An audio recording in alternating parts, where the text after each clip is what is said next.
March 6, 1944. 23,000 feet over Germany. A B-17 flying fortress named Hell's Fury flew deep in enemy airspace.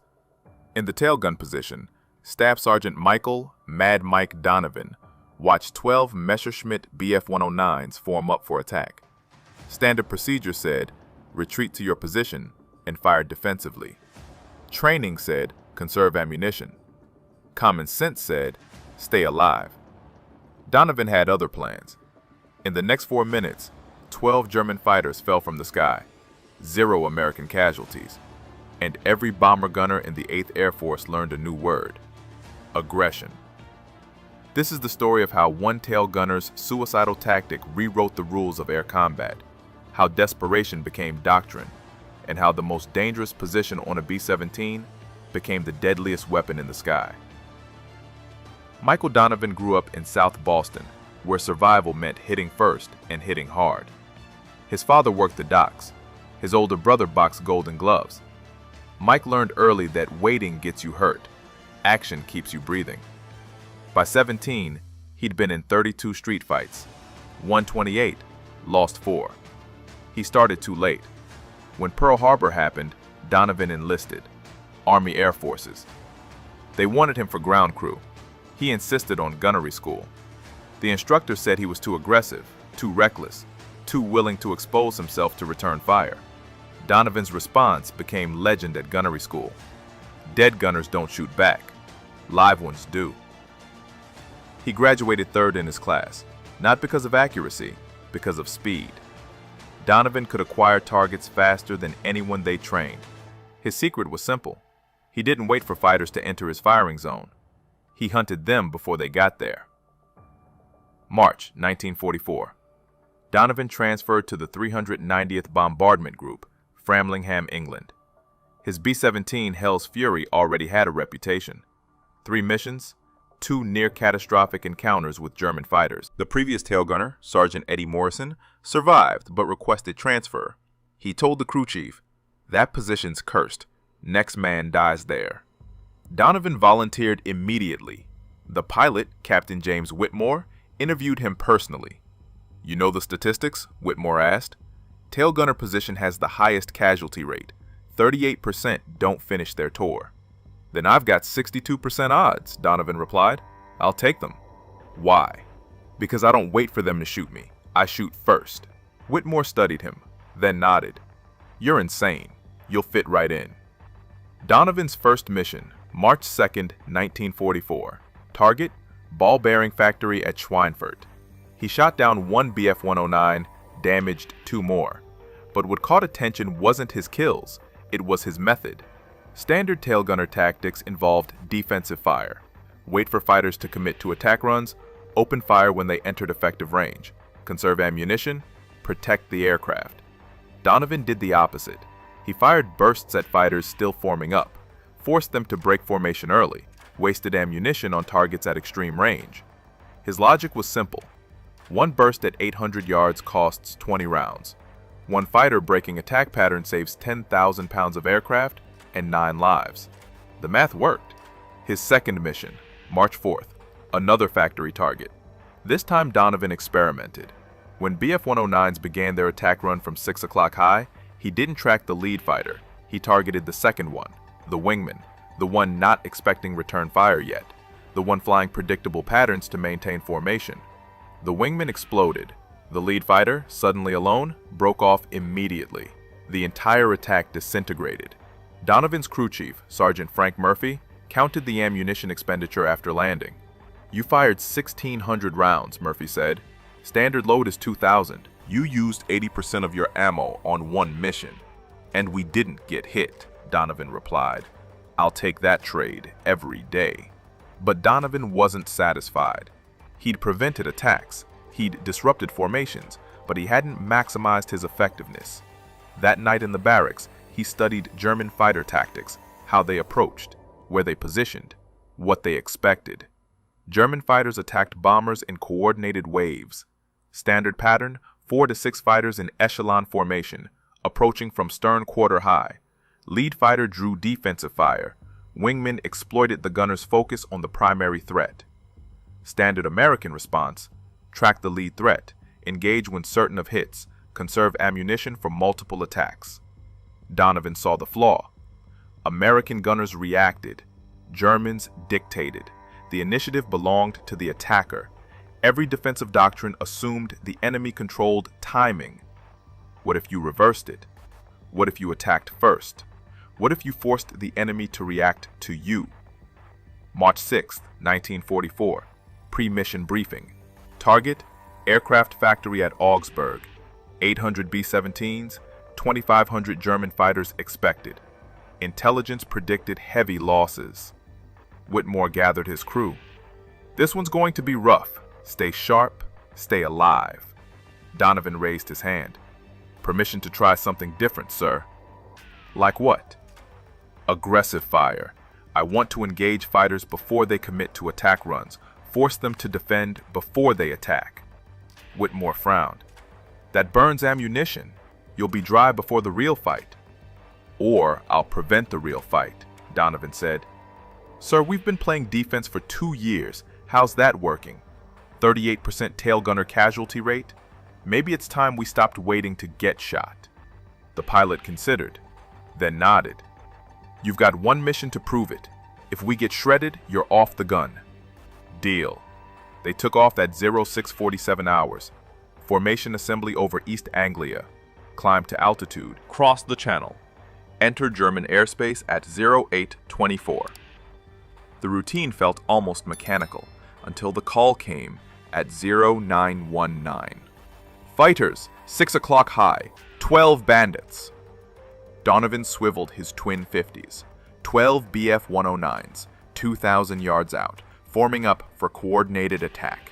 Standard response: wait until they commit, then engage the lead fighter. Donovan did neither. He opened fire immediately, at 2,000 yards, maximum range, low probability hits. The tracers arced through empty sky. Most missed by hundreds of feet, but the effect was immediate. The German formation scattered. Lead fighter broke right. Wingmen hesitated. The attack pattern disintegrated before it started. Donovan, cease fire! Whitmore's voice crackled over the intercom. You're wasting ammunition. Negative, sir. Watch what happens next. The German fighters regrouped, but now they approached cautiously. Not the aggressive diving attack pattern. Hesitant. Probing. The initiative had shifted. Donovan tracked the new lead fighter, waited until 1,500 yards, then opened fire again. Short, controlled bursts. Not aiming to hit, aiming to intimidate. It worked. The formation broke again. But one Bf-109, the wingman on the left, maintained course. Aggressive, experienced. Donovan recognized the type. Veteran pilot. Wouldn't be intimidated. Required different tactics. He let the fighter close. 1,400 yards. 1,300. 1,200. The range where most gunners would open sustained fire. Donovan held. The German closed further. 1,100 yards. 1,000. Now the fighter filled his sights. Donovan fired. Not a burst, a sustained barrage. 200 rounds in 3 seconds. The concentration of fire was overwhelming. The Bf-109 tried to brake, but flew directly into the stream of tracers. The engine exploded. The aircraft disintegrated. Pieces tumbled earthward. Good kill. The radio operator's voice. Donovan just splashed one. But Donovan wasn't celebrating. He was already tracking the next target. The remaining 11 fighters had regrouped. Now they knew the tail position was dangerous. They'd adjust tactics. Come from different angles, split his attention, standard counter to aggressive defense. Donovan expected this. He'd planned for it. When the fighters split into 2 groups, 6 attacking from 6 o'clock, 5 from 7 o'clock, he didn't try to engage both. He focused everything on the 6 o'clock group, ignored the 7 o'clock threat completely. Waist gunner, you've got 7 o'clock, Donovan called. I'm holding 6. The waist gunners, Sergeants Tommy Price and Carl Johnson, opened fire on the 7 o'clock group. Donovan concentrated on his sector. 6 fighters diving toward them. He picked the lead aircraft, fired, hit. The fighter exploded. The remaining 5 broke formation momentarily. Donovan immediately shifted to the new lead fighter, fired again. Another hit, another explosion. In 30 seconds, 3 Bf-109s fell. The remaining 9 fighters broke off completely, not retreating to reposition for another attack. Full retreat, fleeing from a single tailgun position. The formation flew on. Donovan reloaded, checked his ammunition. He'd expended 1,200 rounds, 800 remaining. Enough for 1 more sustained engagement, or 2 brief ones. The question was whether the Germans would return. They did. 15 minutes later. This time 18 fighters, a full Staffel. They'd seen what happened to the first group. They were prepared. They attacked from multiple vectors simultaneously. 6 o'clock, 7 o'clock, 5 o'clock, 4 o'clock. Overwhelming firepower from every stern quarter. Standard response, defensive fire. Try to cover all angles, divide attention, survive through evasion and luck. Donovan chose violence. He ignored the 4 and 5 o'clock attackers, let the waist and ball gunners handle them. He focused everything on the 6 o'clock direct stern attack. 6 Bf-109s dove straight at Hell's Fury's tail. Donovan didn't flinch, didn't try to evade.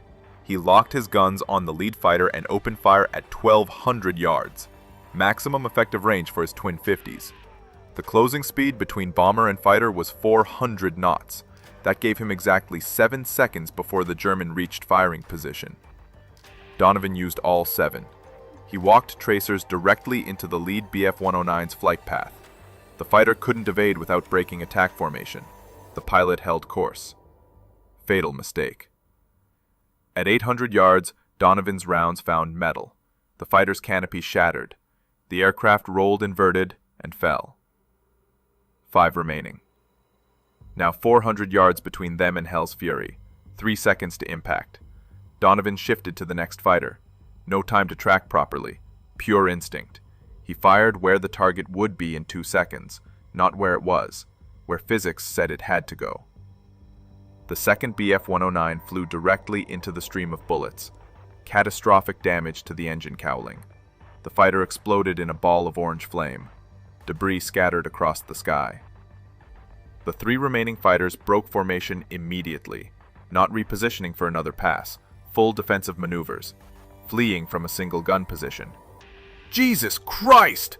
Whitmore's voice crackled over the intercom. Donovan just splashed 2 more in 3 seconds! But Donovan wasn't celebrating. He was reloading. His last ammunition belt. 400 rounds remaining and the mission was only half over. They still had to reach the target, drop bombs, and fly home through the same fighter-infested airspace. The formation continued toward Augsburg. German fighters regrouped at a distance. 12 aircraft remaining from the original 18. They'd learned their lesson. Direct stern attacks cost too much. They needed different tactics. What came next surprised everyone. The German fighters didn't attack. They shadowed the bomber formation, Stayed just outside gun range, waited. Whitmore recognized the pattern immediately. They're calling in reinforcements. We're about to get hit by everything they've got. He was right. 10 minutes later, radar picked up new contacts. 36 fighters, a full grouper. 3 Staffeln of Bf-109s and FW-190s. Combined with the 12 already shadowing them, Hell's Fury faced 48 enemy fighters against a single B-17's defensive armament. Standard procedure in this situation: radio for fighter escort, tighten formation with nearby bombers, maximize overlapping defensive fire, survive through coordination. But Hell's Fury had drifted from formation during the earlier attacks. The nearest friendly bomber was 3 miles away. No P-51 escorts in range. They were alone. Donovan checked his ammunition. 380 rounds against 48 fighters. The math didn't work. Unless he changed the equation. "Captain," Donovan called over the intercom. Permission to try something. What? Attack. Silence. Then Whitmore's voice, carefully controlled. Explain. Those fighters are forming up for coordinated assault. Give them 2 minutes and they'll hit us from every angle simultaneously. We can't defend against that. But we can disrupt it. If I engage while they're still organizing, I can force them to scatter before they're ready. You'll be out of ammunition in 30 seconds. Then I better make them count, Donovan said. Sir, defensive tactics don't work when you're outnumbered 20-1. Our only chance is aggressive action while they're still vulnerable. Whitmore considered for 3 seconds, then made his decision. Do it. If you get us killed, I'm writing your family a very angry letter. Donovan didn't waste time responding. The German formation was 2,000 yards out, still organizing. Lead elements establishing attack vectors. Trailing elements moving into support positions. Perfect vulnerability. Donovan opened fire. Not short controlled bursts, not suppressive fire, maximum sustained barrage. He poured 200 rounds into the formation's center in 8 seconds. Not targeting specific aircraft, targeting the space where coordination happened, where fighters maintained formation discipline. The effect was immediate and catastrophic. Tracers crossed through the formation's core. One Bf-109 caught fire and spiraled down. 2 others collided trying to evade. The entire formation disintegrated into chaos. 48 fighters scattered in every direction. No coordination, no attack plan. Just individual aircraft trying to survive. Holy! Whitmore didn't finish. He didn't need to. Everyone saw it. One tailgunner with a suicidal attack run had just broken up the largest fighter assault any of them had witnessed. But Donovan knew the truth. He'd bought them time. Maybe 2 minutes. Maybe less. The Germans would regroup. They'd be angry now. Aggressive. The next attack would come fast and furious. And he had 180 rounds left. The German fighters regrouped faster than expected. 90 seconds. This time they didn't bother with coordinated tactics. They swarmed. 12 fighters dove from 6 o'clock simultaneously. No formation, no strategy. Just overwhelming violence. Donovan picked his targets carefully. Not the closest fighters. Not the most aggressive. He targeted the middle of the swarm. The psychological center, where the pack's courage came from. He fired 30-round bursts into 3 consecutive aircraft. All 3 took hits. 1 exploded. 2 broke off trailing smoke. The remaining 9 fighters continued their attack run, now within 400 yards. Cannon fire lit up the sky. 20mm rounds streaked past Hell's Fury's tail section. Some connected. Metal shrieked. The aircraft shuddered. But Donovan kept firing. Target, burst. Target, burst. Mechanical precision. No fear, no hesitation. Another Bf-109 fell. Then another. 5 remaining. 200 yards. Point-blank range. Donovan could see the pilots' faces. Young men, determined, professional. He shot them anyway. 2 more fighters exploded. 3 left. 100 yards. The survivors broke off. Too close. Risk of collision now exceeded reward of the kill. Donovan tracked one last fighter. Squeezed the trigger. Nothing. The guns were dry. He'd expended all ammunition. 180 rounds in 45 seconds. 6 fighters destroyed in that engagement alone. But now he was defenseless. "I'm out," Donovan called over the intercom. "Dry on all guns." "Copy," Whitmore responded. "Damage report. Anyone hit?" The crew checked in. Ball turret took minor damage. Rudder showed stress fractures. But everyone was alive. All systems functional. Hell's Fury could still fly. Could still fight. Just without her tail guns. The German fighters knew it. They regrouped one final time. 27 aircraft remaining from the original 48. They'd lost 21 fighters to a single bomber. To a single gun position. The loss rate was catastrophic. Unsustainable. But they had one advantage now. The tail position was neutralized. They attacked from directly astern. 6 o'clock low. the one vector Donovan's empty guns couldn't cover. Standard tactic when you know the enemy is defenseless. They came in tight formation, slow, methodical, no wasted shots. This was execution. Donovan watched them approach. 400 yards, 300, 200. He had no ammunition, no way to defend. But he had one weapon remaining: psychology. He traversed his guns to track the lead fighter, followed it precisely, maintained perfect targeting discipline, as if his weapons were loaded, as if he could fire at any moment. The lead German pilot saw the twin 50s tracking him, saw the barrels aligned perfectly with his cockpit. He broke formation. Immediate hard right turn, pure instinct overriding knowledge. The guns might be empty, But the threat reaction was hardwired. When someone aims at you, you evade. The rest of the formation followed their leader. They broke attack pattern, not because Donovan could shoot them, because they believed he could. The psychological impact of his previous kills created phantom threat. Empty guns became as effective as loaded ones through reputation alone. "They're breaking off!" The ball turret gunner's voice cracked with relief. "They're actually breaking off!" And they were.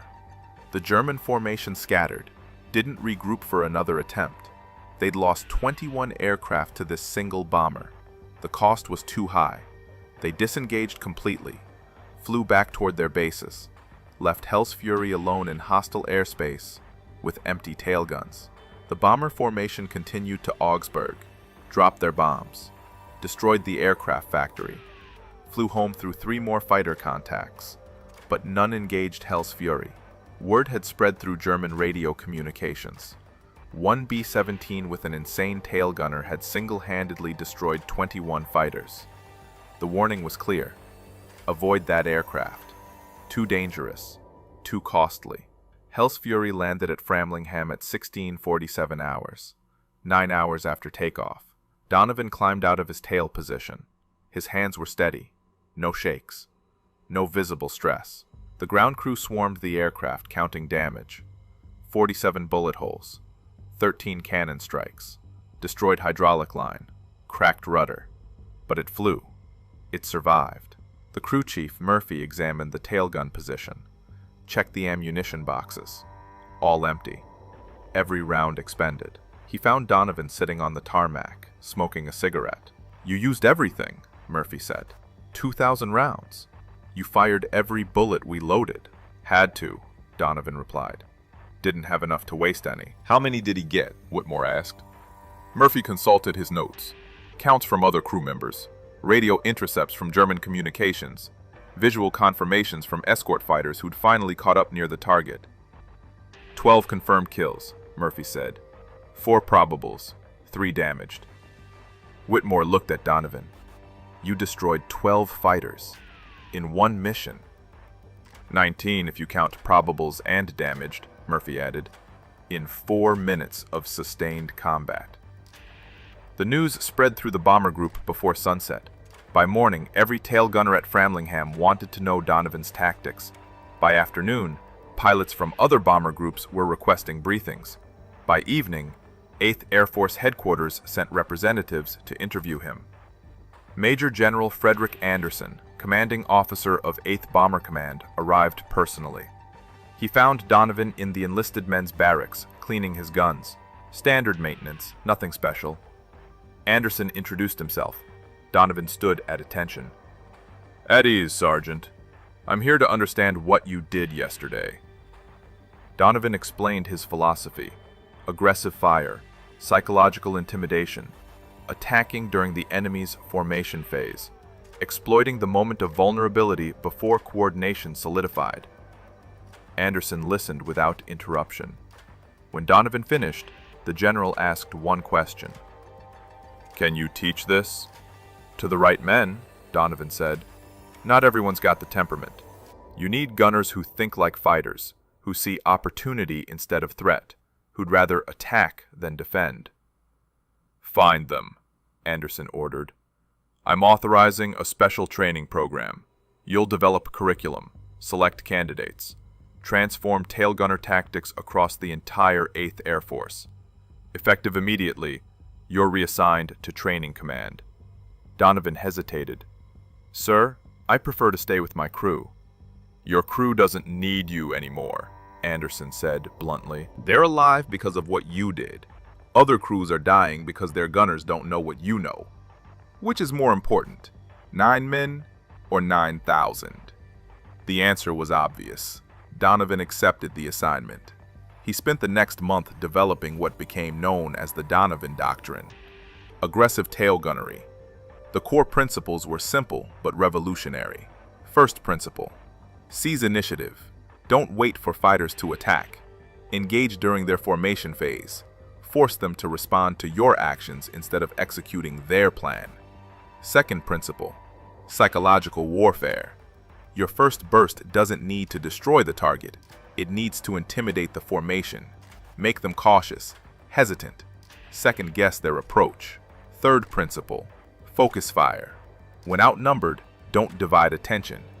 Concentrate all firepower on the most dangerous sector. Trust other gun positions to handle peripheral threats. Fourth principle: ammunition economy through aggression. 30 rounds forcing 12 fighters to scatter is more efficient than 300 rounds engaging scattered targets. Prevention costs less than reaction. Fifth principle: accept risk. Tail gunner casualty rates were high under defensive doctrine. Aggressive tactics increased exposure but decreased mission losses. Individual risk versus collective survival. The mission mattered more than the man. The Donovan doctrine faced immediate resistance. Traditional gunners called it reckless. Command officers worried about ammunition waste. Conservative tactics instructors labeled it suicide. But the statistics didn't lie. In March 1944, before Donovan's tactics spread, tail gunner casualty rates in the 8th Air Force averaged 38%. By June 1944, after widespread adoption of aggressive fire doctrine, the rate dropped to 23%. Same missions, same enemy, different tactics. 15% reduction in casualties. But casualty reduction wasn't the only metric. Fighter engagement statistics told the real story. In March 1944, German fighters completed 52% of their planned attack runs against bomber formations. By June, completion rate dropped to 27%.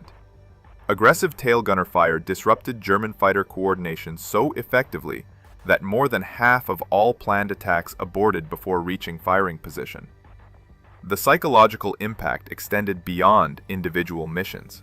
German fighter pilots began avoiding bombers known to employ aggressive gunners. Radio intercepts captured German squadron leaders warning pilots away from specific American formations. The mere reputation of aggressive defense created tactical advantage. Donovan trained 300 tail gunners between March and August 1944. Each received 2 weeks of intensive instruction: live fire exercises, simulated fighter attacks, psychological conditioning. The program emphasized mental preparation as much as technical skill. Donovan's favorite saying became doctrine: fear happens when you react. Confidence happens when you act first. But not every candidate succeeded. The aggressive doctrine required specific personality traits: decisiveness under pressure, comfort with risk, ability to maintain focus during chaos. Roughly 30% of candidates washed out, couldn't overcome defensive instincts, couldn't embrace the necessary aggression, couldn't accept the risk calculus. Those who succeeded became legends. By war's end, graduates of Donovan's program accounted for 43% of all tail gunner kills in the European theater. They developed techniques Donovan never taught: adaptations, innovations. The doctrine evolved beyond its creator. One graduate, Sergeant Thomas Bailey, destroyed 16 fighters in his first 4 missions. Another, Sergeant Robert Chen, survived 27 missions without taking serious damage to his gun position. The aggressive doctrine didn't just increase kills, it increased survival rates through deterrence. German pilots learned to recognize aggressive gunners. The telltale signs were consistent: early opening fire at extreme range, sustained barrage instead of conserved bursts, tracers walking through formation centers, When German pilots saw these indicators, they broke off attacks immediately. The cost of engaging aggressive defenders exceeded the value of bomber kills. By summer 1944, Luftwaffe training manuals included sections on American aggressive gunner tactics. The recommended counter-approach was simple: avoid. Find easier targets. Don't engage bombers with active, aggressive defense. The psychological battle had reversed. Now German fighters feared American gunners instead of the reverse. Donovan's personal combat career ended with that March 6th mission. He never flew another combat sortie, spent the rest of the war training others. But his influence extended far beyond his 12 confirmed kills. Conservative estimates credit the Donovan doctrine with saving 300 American bombers, 3,000 aircrew. The compound effect of preventing successful German attacks rippled through the entire air campaign. After the war, military historians studied Donovan's tactics. The principle of aggressive defense became incorporated into aerial combat doctrine for multiple nations: Soviet Union, Britain, even Germany. In post-war analysis acknowledged the effectiveness. The concept spread beyond bombers: fighter escorts, ground attack aircraft, naval aviation. Wherever defensive positions existed, Donovan's principles applied. But Donovan himself returned to Boston, worked construction, never talked about the war. When journalists tracked him down in the 1960s, he declined interviews. "I did what needed doing," he said. So did 300 other gunners. They're the real story.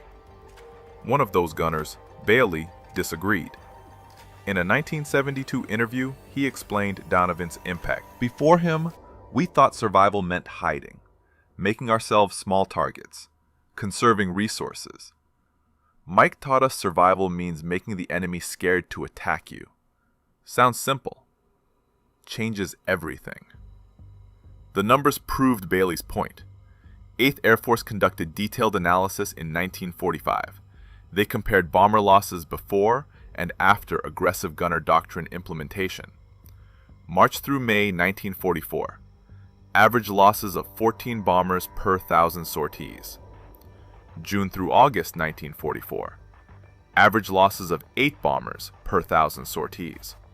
Same targets, same German defenses.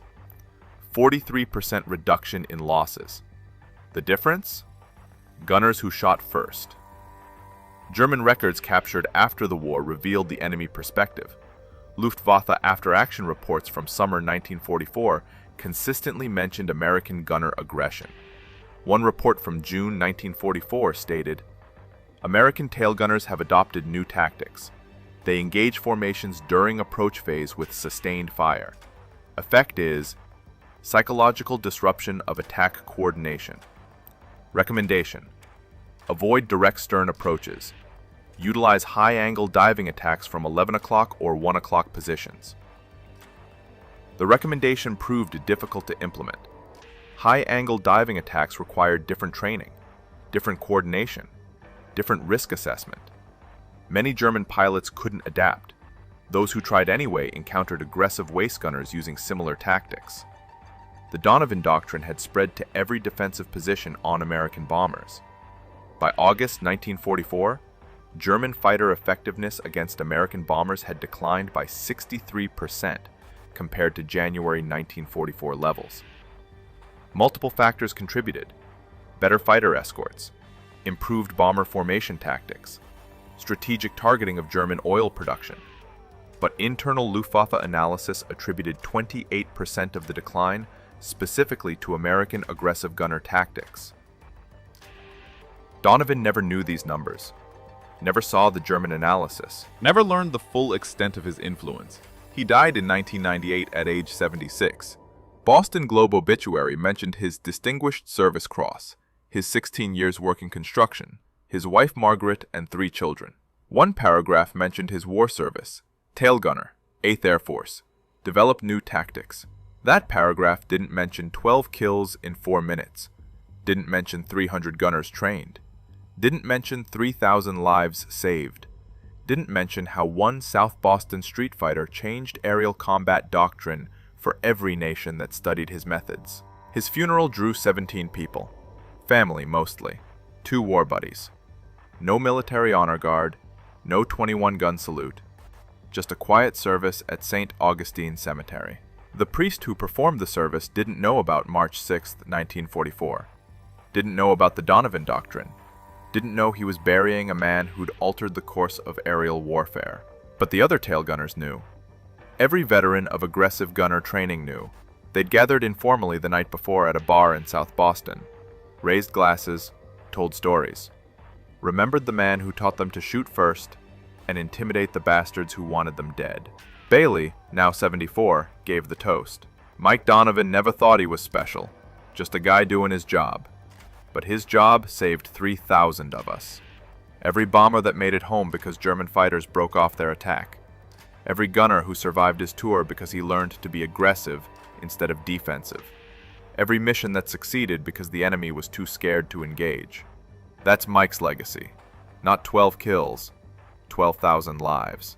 The Donovan Doctrine remains standard doctrine in modern aerial combat training. Fighter pilots learn aggressive engagement principles. Gunners on transport aircraft study psychological intimidation tactics. Even modern missile defense systems incorporate the concept of early engagement to disrupt enemy coordination. March 6, 1944 lasted 4 minutes. 1 tail gunner, 12 enemy fighters. The moment when defense became offense. When reaction became action. When one South Boston street fighter proved that survival doesn't come from hiding. It comes from making your enemy too scared to fight. Michael Donovan fired 2,000 rounds, destroyed 12 aircraft, saved 3,000 lives, changed warfare forever. Not because he was special, because he refused to wait for death to come find him. He went hunting first. If this story moved you, please like and subscribe. Your support helps us preserve these histories. Tell us in the comments, where are you watching from? We honor the courage of these men by remembering their names. Thank you for keeping their stories alive.